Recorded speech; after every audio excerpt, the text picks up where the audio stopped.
From the Joy News Center.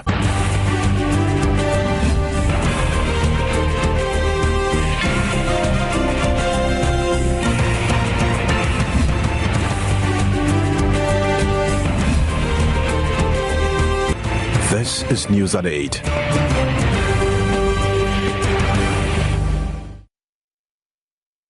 Welcome once again to the Prime Time Bulletin here on Joy News on Multi TV. We have sports, showbiz, business and international news all coming up. But in our headlines, controversial increase in transport fares lead to confrontations between passengers and commercial drivers, even as Road Transport Coordinating Council insists the new fares are yet to take effect.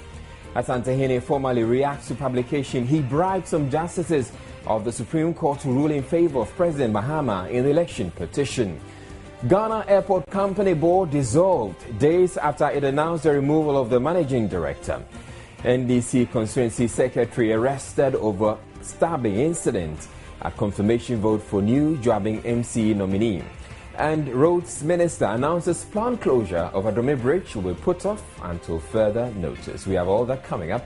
Stay tuned.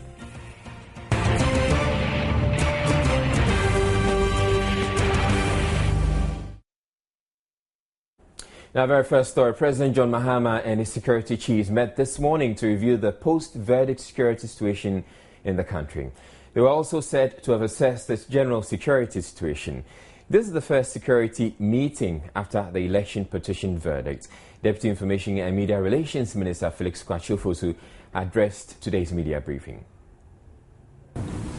In the lead-up to the verdict of the Supreme Court, in the election petition case, the National Security Council met a number of times to assess the security situation in the country at the time and also deliberate over measures to be taken to guarantee the safety and security of each and every Ghanaian, as well as every other person living within the borders of Ghana. His Excellency will chair this meeting, which, among other very important discussions, would carry out a review and an assessment of the security situation in the country after the verdict of the Supreme Court. We have all witnessed how the Supreme Court verdict passed without any incident. We do know that a time frame was earmarked for various security operations to be carried out. And all these matters will be considered at the National Security Council meeting today, which will be chaired by President John Dramani Mahama. Now, the board of the Ghana Airport Company has been dissolved. The announcement of the dissolution was contained in a terse email from the presidency. It reads, on the authority of His Excellency President John Dramani Mahama, the Minister for Transport, de facto has with immediate effect dissolved the board of the Ghana Airports Company Limited. A list of names for the continuing reconstituting of the board and management of the company is currently before the Council of State as required by law and would be announced shortly. Meanwhile, workers of the Ghana Airport Company Limited have condemned the manner in which the MD, Mrs. Doreen Owusu-Fiankon, was sacked, insisting she has not been treated fairly. The Workers' Union of the company today held an elaborate staff meeting to express their disapproval of the action. Board Chairman Kuntu Blankton early this week announced the removal of the MD, a decision he says was taken by the board. The staff meeting had ended at the time the news crew got there, but some of the staff told Joy News it was also to draw attention to some questionable decisions taken by the board chair. He is said to have entered into some agreements on behalf of the Ghana Airport Company that could affect its revenue streams without the knowledge of the MD. The workers were said to be demanding the dissolution of the board.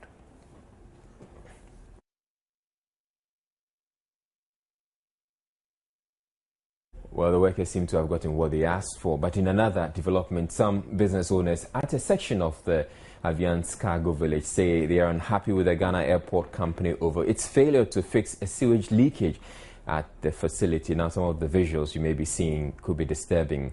One of the complainants sending this video of the spillage, it says, was taken at Block 10.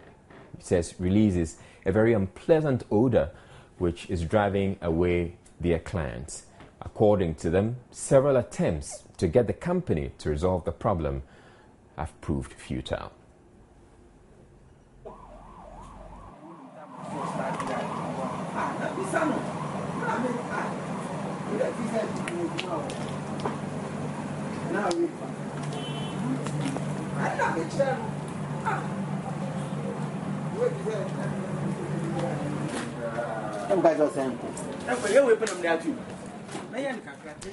The Minister of Roads and Highways has announced the planned closure of the Adome Bridge has been put off until further notice. The bridge, a vital link in the road network across the Volta River, was to be closed for major rehabilitation. He announced this when members of the Austrian Federal Economic Chamber called on him at the ministry.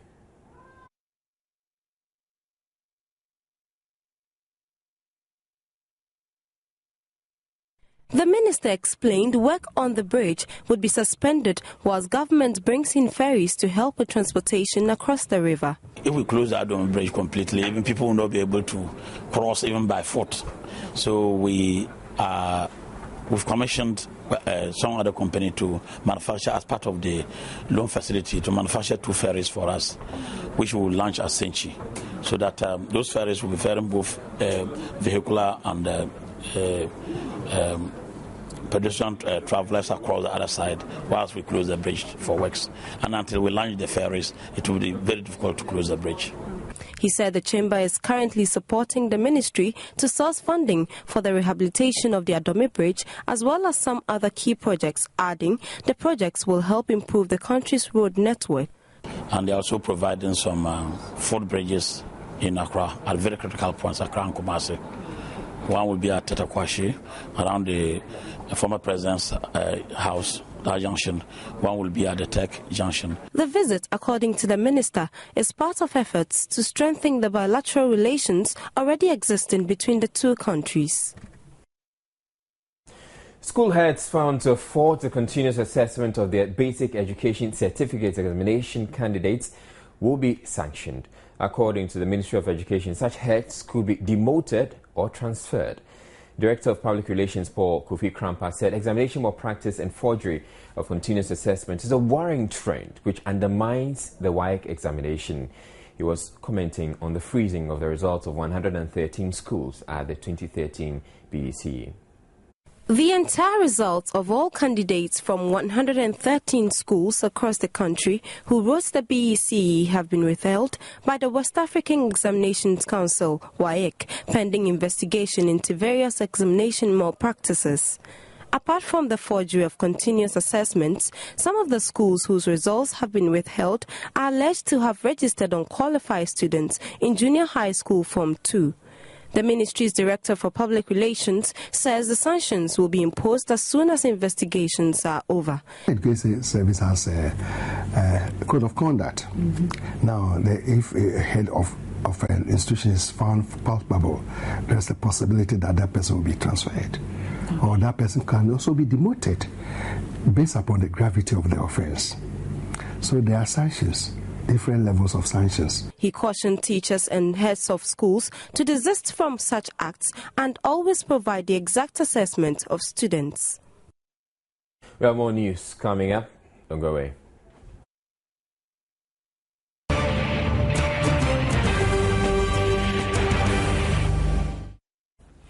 A team of Chinese health professionals have donated medical equipment worth 150,000 Ghana cedis to the Kolibu Teaching Hospital. The gesture comes under a clinical exchange program which aims to help improve diagnosis and treatment of ailments in the country. 6 departments at the hospital will benefit from the donation. The equipment includes stainless steel infant beds, syringe pumps, and renal pelvis ureters. The Economic Council of the Chinese Embassy made a presentation noted the gesture will strengthen bilateral relations between the two countries. We like to support Kolibu Hospital through different means and help it to keep with the development of technology, so as to improve its own technical competence. It is anticipated that going with the opening towards the outside world and deeper cooperation between China and Ghana, the healthcare conditions in Ghana could be highly improved as time goes by. More and more Ghanaian people could be benefited. The team indicated there will be regular maintenance as well as training for health professionals on the use of the machines. If some problem happens, we can fix it here and we can send it back to China and fix it and send it back. Director of Administration at the Kolebu Teaching Hospital, Nuruddin Mohammed, who received the equipment on behalf of the Acting Chief Executive, expressed gratitude to the team and assured the equipment will be put to good use. The Takoradi Polytechnic has been nominated as the best regional polytechnic in science education in Africa by the Europe Business Assembly EBA, with the Polytechnic expected to receive the award at the Oxford Summit of Leaders on December 17, 2013 in the United Kingdom. The award, which is in recognition of the Polytechnic's professionalism in teaching and learning, the quality of researchers, introduction and realization of international programs, as well as contributions to national educational development in 2012, makes the Polytechnic the first institution in Africa to receive such an honor. The award also means the Polytechnic has attained European quality standards, and the institution will be included in the official register of leading enterprises and educational establishments by the Europe Business Assembly. The rector of the Polytechnic will also be presented with an award for being the best manager of the year in science and in education sphere, plus a personal certificate. The Oxford Summit of Leaders in Science and Education is an annual forum of investors, academics, university presidents and rectors from Europe and around the world.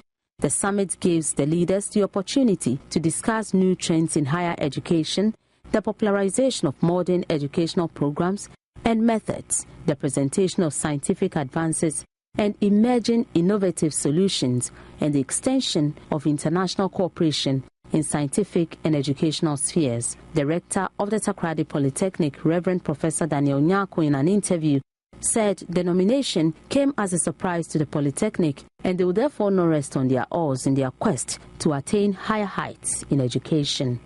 It's an honor to say we have seen the efforts you are making at Takoradi Poly and we are encouraging you to continue.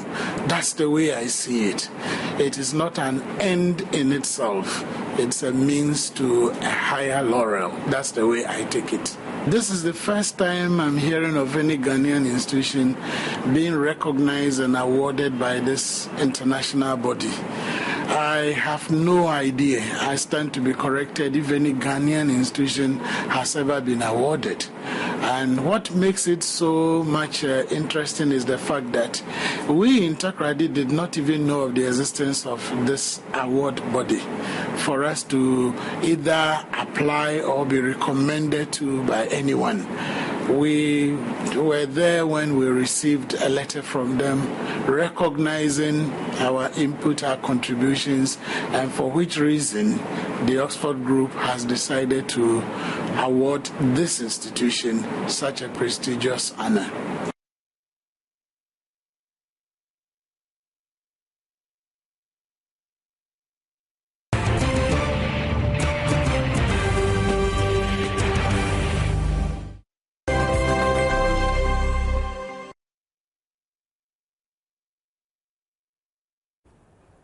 Hello, good evening. Welcome to Joy Business. My name is Abigail Adumakuenchi. Now, Governor of the Bank of Ghana, Dr. Henry Kofi Wampa, says the recent increase in the minimum capital requirement for microfinance companies will ensure institutions that operate in the sector remain well capitalized. Participating in a financial debate in Accra, Dr. Henry Wampa indicated Central Bank will continue to initiate robust financial policies and regulatory frameworks to strengthen the sector. The governor says the central bank is particularly keen to ensure the financial sector is robust because of its enormous contribution to the economy. He explains the fairly liquid state of the well-capitalized sector is evidence the interventions are yielding results. The capital adequacy ratio for the industry is currently said to be pegged at about 18% as of July 2013, well beyond the 10% prudential limit. The asset penetration ratio of the sector to GDP is also said to be at 40.5%. Speaking at the debate organized by the Institute of Statistical, Social and Economic Research, ISA, Senior Research Fellow Dr. Charles Akwa said despite the claims by the central bank, the financial sector still has significant challenges which need to be addressed. The sense that the industry is more oligopolistic than competitive, and there may be signs of collusion that we will need to check in the pricing of their products. One of the things we need to look at is the financial breadth, the diversity of providers and segments in terms of not only banks. Our financial sector is dominated by banks. Our capital market is still underdeveloped. The equity or corporate bond market is also underdeveloped or very thin, and the insurance market is still yet developing. The central bank governor earlier touched on what is being done to check the proliferation of microfinance companies. Currently, we have licensed close to 300 microfinance institutions. There are some which are still along the line, also waiting to be licensed. There are some even we hear from time to time operating without licensing. Policing these huge number of microfinance institutions is not a small job. Because of that, last week we established a new department that will be in charge of microfinance institutions. They would be able to, because we are going to expand that department to be able to deal with both capacity building within the sector, education and so on within the sector, as well as effectively regulating these institutions. Dr. Henry Kofi Wampa also hinted the Bank of Ghana is working tirelessly to tackle the dollarization of the economy. We want to encourage savings in the local currency instead of foreign currency. If you don't need foreign currency, there is no need to go and change money from the open market, the bureaus, to go and put in the bank accounts. Indeed, that's actually against the law. We have instructed the banks that they should not accept deposits, that foreign currency deposits, from those that don't generate, or the individuals or firms that don't generate foreign exchange.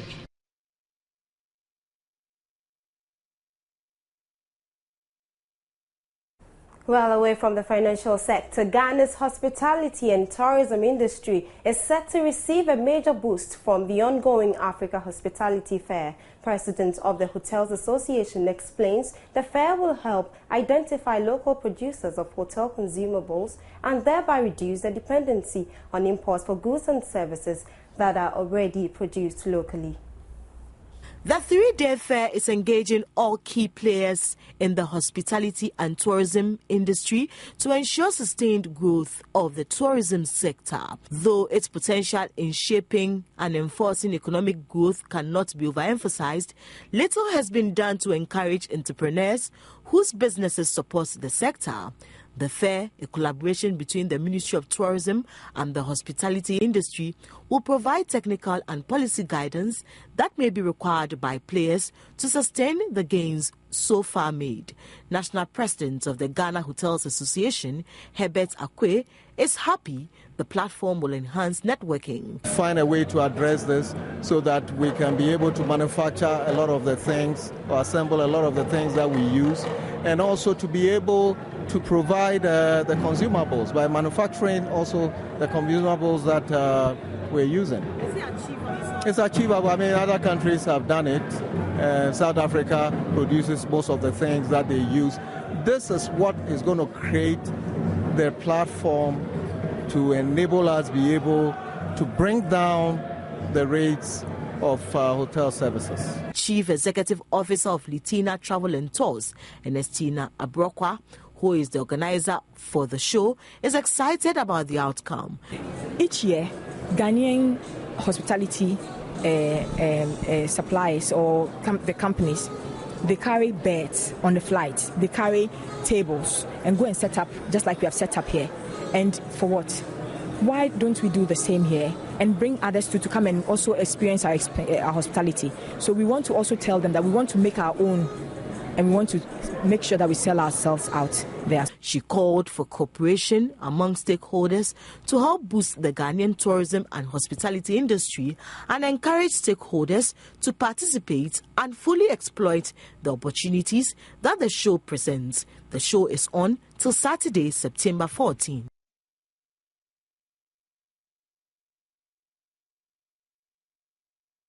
Now, a new study by the UN Food and Agriculture Organization to analyze the impact of global food wastage from an environmental perspective has revealed 1.3 billion tons of food is wasted or lost every year.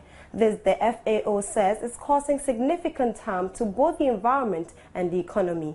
The food losses occur as an estimated 870 million people go hungry every day. The report differentiates between food loss and food waste. Food loss is due to such things as poor harvesting, inadequate storage, and transportation. The report said food losses is more of a supply-side issue, whilst food waste comes on the demand side during processing, distribution, and consumption. Recommendations to reduce food loss and waste include raising awareness about the problems through media campaigns, coordinating international initiatives and strategies, and investing in public and private projects that reduce loss along the food chain from field to market to consumer.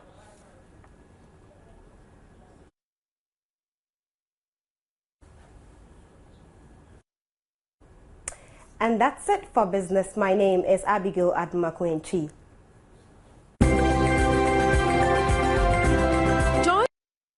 The surprise introduction of new transport fares on some of the country's routes this morning is said to have led to some confrontations between passengers and drivers' mates.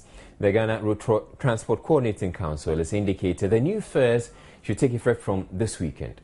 Some of the commercial drivers, however, say their local unions directed them to start charging with immediate effect. But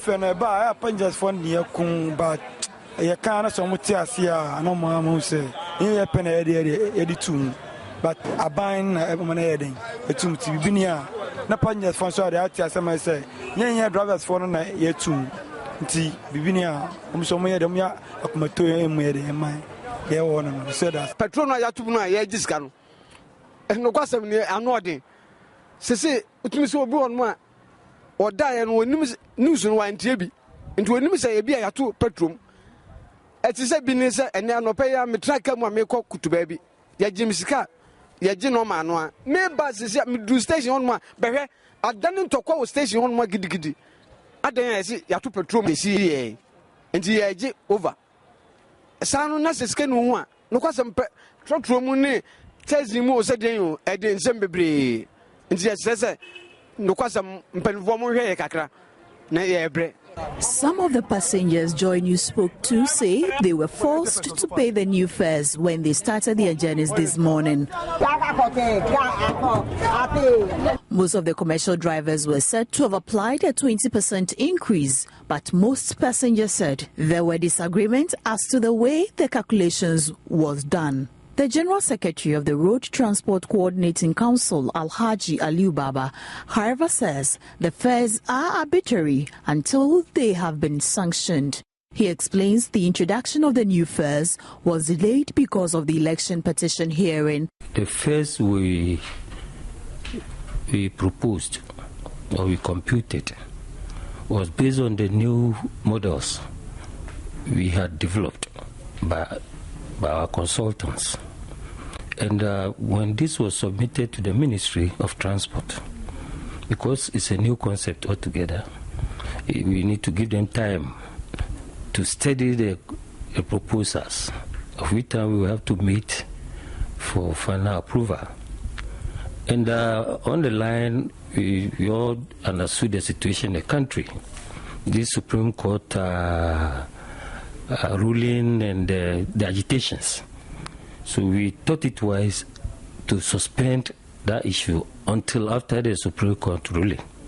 According to him, Union took into account all necessary variables that affect their cost of operations. We take into account all necessary variables or components that are due to the operation of transport, commercial transport or transport in the country.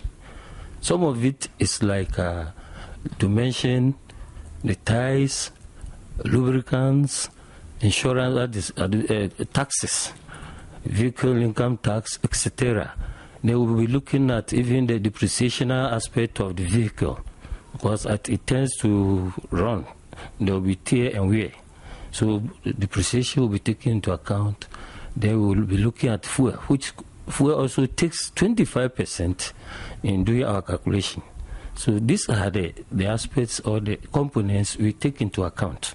Some commercial drivers Joy News spoke to have explained they have the backing of their local unions, but the Road Transport Coordinating Council General Secretary in response accused some of the unions of not respecting the directive. Some of our brother organizations are not trying to do respect. We all met.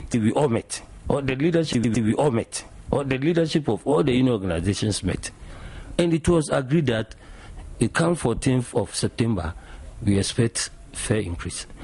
No, from there, if we'll be hearing on the air that some other union loading points are saying they got information, communication from their heads of union organization instructing them to do an increase, I think they have not respected the agreement. He advised commuters to challenge the new fares until the official take effect from the 14th of September 2013. Now, the transport fare hikes have, however, not been across board. Other commuters tell Joy News they were spared. The commercial drivers also say though they are aware of the new fares, they will only charge them from the weekend. They will increase it, but up to now the GPR2 haven't talked anything about, chairman haven't said anything about it, so we are taking the old fare. They are our boss. Whatever they tell us, we will do. So when they increase it, we will increase it. When they increase the fuel, they increase the spare part and everything. So immediately that they increase it, you also increase it.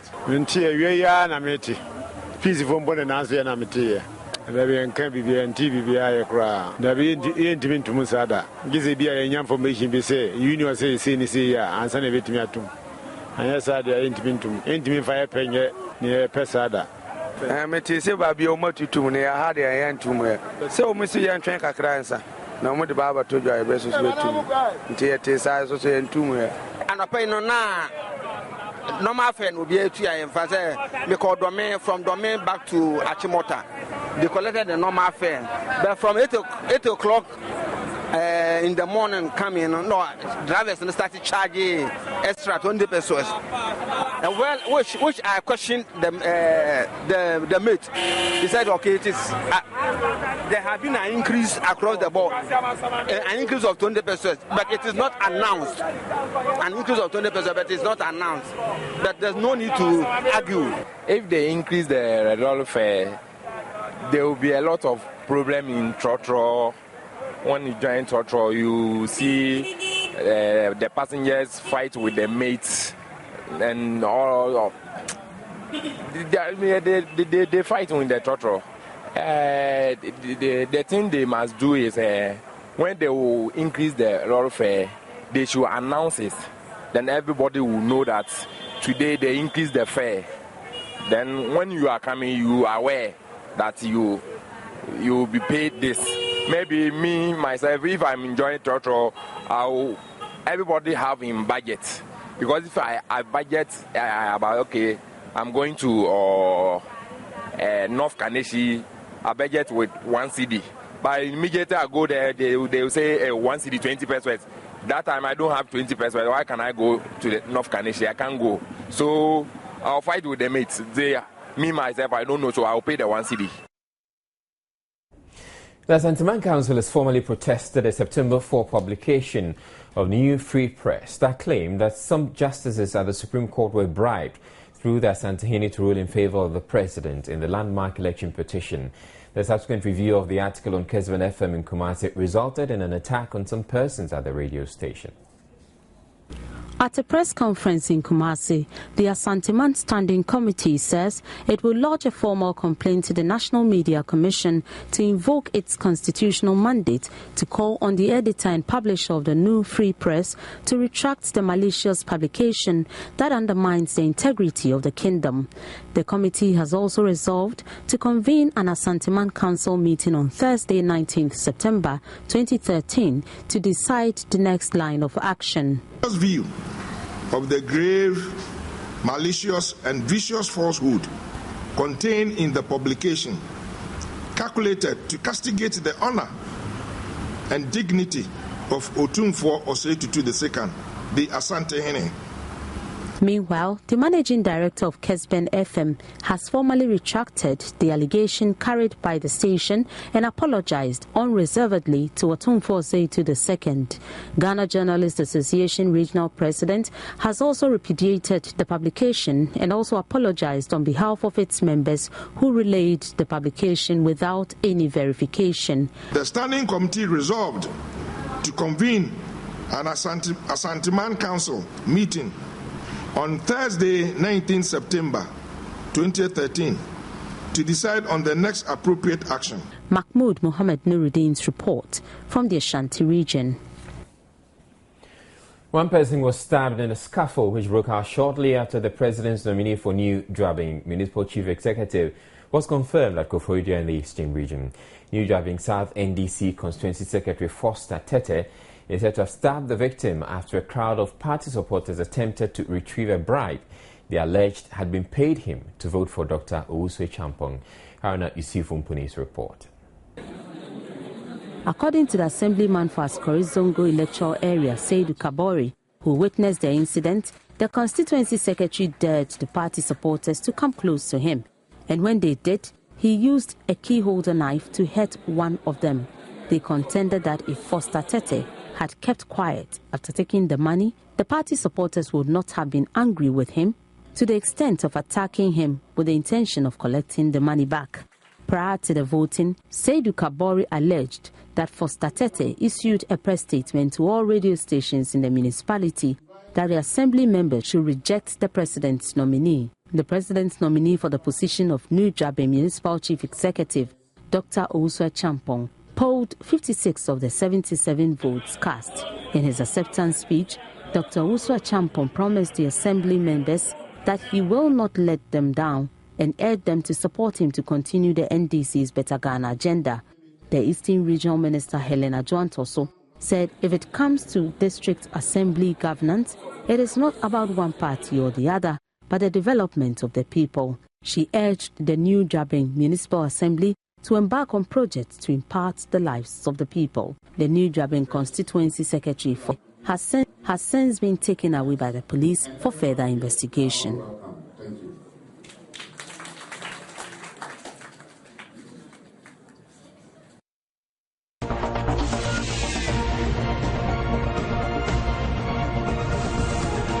Sports is brought to you in association. Time for the very latest in the world of sports. Now, Ghana is amongst Africa's top 5 seeds for the African playoffs for the 2014 World Cup. The Black Stars are joined by 4 other group winners from the second round qualifiers. So we have Ivory Coast, Algeria and Nigeria, as well as Tunisia, based on the FIFA ranking, following Cape Verde's disqualification for fielding an ineligible player.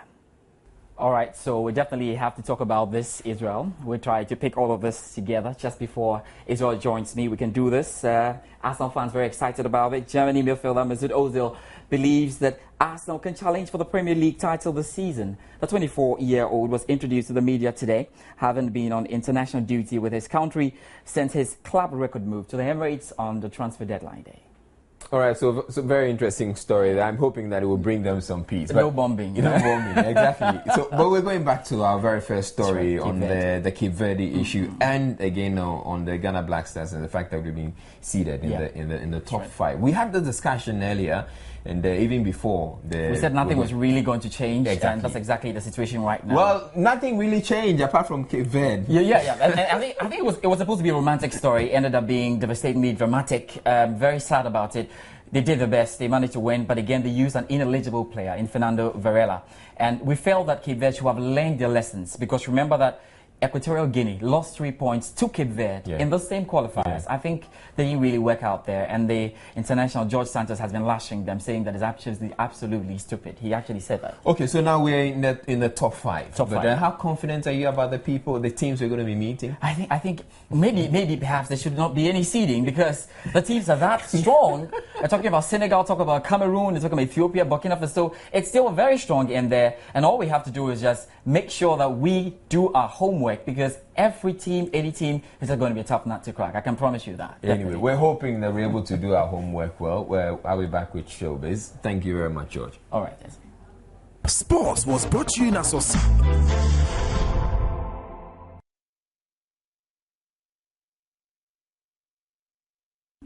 The latest celebrity love birds in town, Ghana's Elikem and Zimbabwe's Pokello, nicknamed Polykem, have been telling Joy News Showbiz that their love affair is for real and it will last forever. Pokello also talks about how hard Elikem has been working to make enough money to be able to pay her bride price, which we're told is such a great deal in Zimbabwe. Together for 2 months, every day, 24 hours under camera. People don't realize that being in the Big Brother house for 2 months is literally like being together for 2 years. Because by the end of 1 week, you know literally everything, and even things you didn't want to know about the other person. So, we've known each other for, it might be a short space of time in terms of months, but in reality, we spent too many hours together. Yeah, now, let me say this real quick. It's 24 hours for 2 months. Now, on the normal case, you only see someone you start talking to, let's say probably an hour or 2 a day, basically. Out of a week, let's say 10 hours. But there's a situation where 24 hours times 7 times a week gives you what? 100, 200 and something? My maths is bad as well. But all I'm trying to say is being with someone 24 hours a day for 2 months is equal to trying to know the person for about 2 years. So we've gone past that level, and it's not a rush relationship at all. At all. Yeah, so the bride price. I'm sure it's a huge sum. Elegant says it's still gathering money. Yeah, it's quite pricey in Zimbabwe to pay bride price. So to marry a fresh girl. You don't come cheap. If you like it, you have to pay for it. So yeah, it's quite a bit of money, but he's been working hard lately. A lot of job offers and movies coming up. So I'm sure by December he'll have the money. No, but Ghana, please, the account number is 22221. Please deposit small. Kitchen bien so $1. We'll get there. Have you done the white proposal to Pokello already? No. We haven't done any form of. We're not trying to rush anything. Relationship, anything. Yeah. So. I'm enjoying being a girlfriend. I'm not ready to be a wife yet, so we're not in a hurry. Contrary to what people think, we're not in a hurry. I'm enjoying being a girlfriend, and I don't want him to propose anytime soon. You like it is nice. Yeah. There was some drama 2 days ago in Zimbabwe. We had an interview, and I was supposed to act a proposal, and Pokello was shaking the whole time. At the end of the whole thing, she was like, whoosh, I wasn't ready to be a wife. I would have been pressured to probably say yes or no, I don't know. But we're not in a rush for whatsoever. To a proposal? Yes, but again, not anytime soon. One step at a time, baby. Not anytime soon. I'm not in any hurry. We can be dating for the next couple of months or whenever. Not too long, but I'm not in a hurry. Can I use this platform opportunity to, invite Ghanaians, say thank you for my party that's coming on the 13th of September. Friday, tomorrow. Tomorrow. Pokello's going to be there. 13th of September, Aphrodisiac nightclub. And part of the fans are going into supporting the Mamie Choir. The girl, the hole in the heart. Yeah, we saw her this morning, and we're trying to raise $25,000. We are just contributing small, but it goes a long way. They look hot. It's a perfect note to end the Showbiz.